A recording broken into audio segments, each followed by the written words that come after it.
xilli ciidamo gadoodsan oo ka tirsan booliiska Soomaaliyeed uu hogaaminayo taliye Farxaan Maxamuud Aadan Farxaan Qaroone ay la wareegeen xaruntii hay'adda nabad sugidda qaranka Soomaaliyeed ee NISA ee Habar Khadiijo ayaa ciidamada iyo sidoo kale saraakiisha kala duwan ee ciidamada qalabka sida ee Soomaaliya waxa ay warqad cabasho ah u gudbiyeen Xasan Sheekh Maxamuud taas oo ay ku cadeynayaan in aan la shaqeyn karin mahasala sidoo kalena ay hayaan cadeymo muujinaya inuu xiriir dhow la leeyahay dagaalamayaasha ururka Al-Shabaab kadib warqadan maxaa ka soo baxay kulankii dhexmaray saraakiisha ciidamada qalabka sida ee Soomaaliya oo maantay salaan iyo sidoo kale bariidin ugu tagay madaxweyne Farmaajo uu ka degan yahay magaalada Muqdisho ee caasimadda Soomaaliya ciidamada booliiska Soomaaliyeed oo gacanta ku haya xilligan xarunta Habar Khadiijo cadeymo iyo muuqaalo ay duubtay kaamirada qarsoon oo markaasi mahasalaad iyo ciidamadii ugu diray hotel Xayaad markaasi la helay kuwaas oo lagu qarinayay xarunta Habar Khadiijo ee NISA ciidanka oo xilligan si buuxda gacanta ugu haya xaruntii NISA ee mahasalaad fadhiyay iyo mahasalaad iyo ilaaladiisa oo xilligan ku sugan xaafadda Shiirkole ee degmada Hodan xogii ugu dambeeyay ayaan barnaamijkeena ku lafa guri doonaa dagaal laga cabsi qabo inuu dhexmaro mahasalaad iyo Farxaan Qaroole oo magaalada Muqdisho xiisadiisu ay ka taagan tahay taliyaha guud ee ciidamada qalabka sida ee Soomaaliyeed General Odwa Yuusuf Raage oo garab istaagay taliye Farxaan Qaroole iyo sidoo kale taliska booliiska guud ee Soomaaliya xafiiskiisa General Xijaar oo amray in ciidamada booliiska iyo laamaha ammaankuba aysan la shaqeyn karin ninka lagu magacaabo mahasalaad sheergiray oo faafiyo xogtan dhammaan taageerayaasha wadaniyiinta ee Soomaaliyeed muuqaalkan la giray dhammaantiin halmaaminana muuqaalka like saartaan YouTube-kana subscribe saarta boggeena Facebook-na follow-na soo dhaha ku mahadsanidin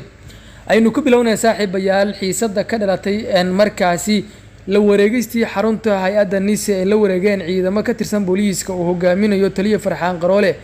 ayaa ka taagan magaalada Muqdisho ee caasimadda Soomaaliya ciidamada booliiska oo xilligan si toos ah u maamulaya xaruntii Habar Khadiijo ee NISA mahasalaadna ka saareen meesha ayaa warqad degdeg ah u gudbiyay madaxweyne Xasan Sheekh Maxamuud iyagoo ku amray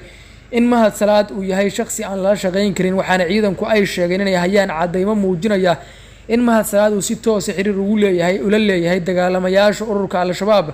waxaana booliisku ay shaaciyeen in markaasi mahasalaad uu qorsheynayay inuu la wareego badi xogta sirdoon ee gobolka Banaadir taala waxaana ay sheegeen in goobaha haatan qaraxyadu ka dhaceen ama degmooyinka ay ka dhaceen ciidamo ka tirsan booliisku ay la wadaageen sirtii markaasi iyo sidoo kale xogihii ammaan ee degmadaasi gaar ahaan agaga kilomitir 4 ee garoonka diyaaradaha aadan cadda soo gasha waxayna sheegeen ciidamada booliisku in maalmo kadib meeshii la weeraray sidoo kalena markaasi la burburiyay hotelkii Xayaad haatanna waxa markaasi uu doonayay inuu la wareego guud ahaan degmooyinka kale ee gobolka Banaadir xogaha sirdoon laamaha ammaankana markaasi uu ka codsaday inay ku wareejiyaan balse ciidanka ayaa qaaday tallaabo degdeg ah oo ay kula wareegeen xaruntii NISA Xasan Sheekh Maxamuud ayaa la sheegay inuu ka biyadiiday inuu xilka qaadis ku sameeyo mahasalaad taasina waxa ay keentay in ciidamada ammaanku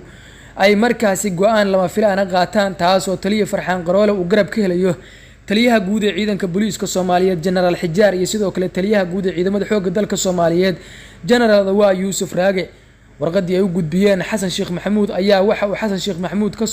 ka soo qaaday waxba kama jiraan isagoo aan dhag jalaqna u siin sidoo kalena diyaarinaya in xilka qaadis lagu sameeyo taliye Farxaan Maxamuud Qaroole General Xijaar iyo sidoo kale General Odwa Yuusuf Raage halkaasi markay joogto taliyaasha ciidamada xoogga dalka Soomaaliyeed ayaa duhurnimadii maanta la arkayay iyagoo ku sii qulqulaya hoyga madaxweyne Farmaajo ka degan yahay magaalada Muqdisho ee caasimadda Soomaaliya waxa la sheegay in kulan xasaasi ah oo warbaahintu dibad joog ka ahayd uu dhexmaray madaxweyne Farmaajo iyo sidoo kale taliyaasha ciidamada qalabka sida ee Soomaaliya balse xoga aan helnay waxa ay sheegayaan in ay ka wada hadleen ilaalinta amniga madaxweyne Farmaajo iyo sidoo kale dhismaha qasriga madaxweyne Farmaajo looga dhis lahaa Muqdisho oo meel gabagaba ah maraya oo isagana markaasi ammaankiisa aad loo ilaalinayo oo laga wada hadlay waxa la sheegay in madaxweyne Farmaajo uu taliyaasha ciidamada kala hadlay xogihii ugu dambeeyay ciidamadii ku maqnaa dalkaasi Eritrea iyadana xog faahfaahsan oo guud kama aynaan helin balse xoguhu waxay cadeynayaan in taliyaasha ciidamada iyo sidoo kale madaxweyne Farmaajo ay si aad ah isku fahmeen sidoo kalena wax isla meel dhigeen haddaba saaxiibayaal waxa muuqata jahwareer ka dhan ah qarannimadeenii iyo dawladnimadeenii kooxda Damul Jadiid ee xukunka dalka la wareegtay waxay dib u celinayaan Soomaaliya 15 sanadood ka hor meeshii ay ka soo bilaabatay waxaana xilligan dalkeenu uu kubanti ugu jiraa markaasi kooxo qowleysata ah iyo sidoo kale dalal shisheeye taliyaasha ciidamada ee daacadda ah ee kala ah Farxaan Qaroole odawaa yuusuf raage iyo sidoo kale taliya xijaarba waxay xilligan ku howlan yihiin badbaadinta qarannimadeena iyaga oo taageero weyn ka dalbaday shacabka Soomaaliyeed. arrinta la yaab kale ee xaaladda sii muujisay waxa ay tahay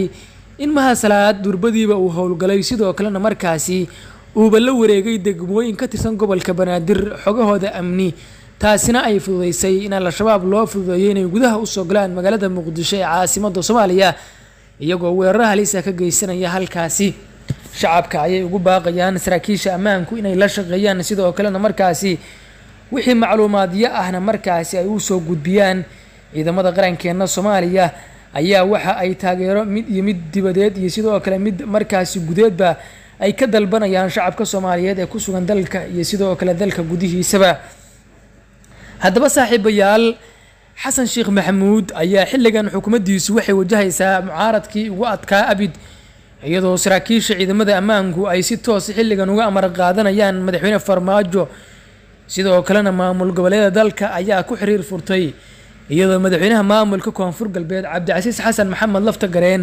uu sheegay in deegaanadiisa aysan cag soo dhigi karin wax ka socda kooxda Damul Jadiid, gaar ahaan dadka ka soo jeeda Koonfur Galbeed ee isaga markaasi uu soo adeegsanayo.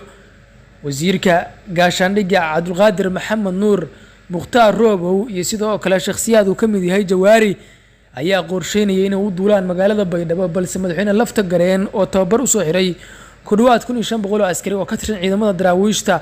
Koonfur Galbeed ayaa diiday. sidoo kalena waxa uu ku amray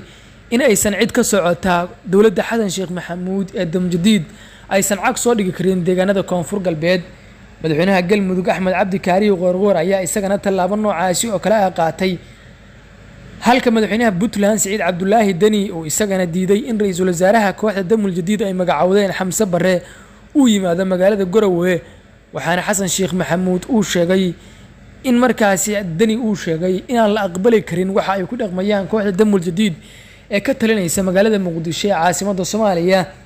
waxaana dowladdan ay u egtahay mid ku ekaan doonta Villa Wardhiigley ama sidoo kale wartan nabadda oo ah degmada ay ku taalo madaxtooyada Soomaaliya,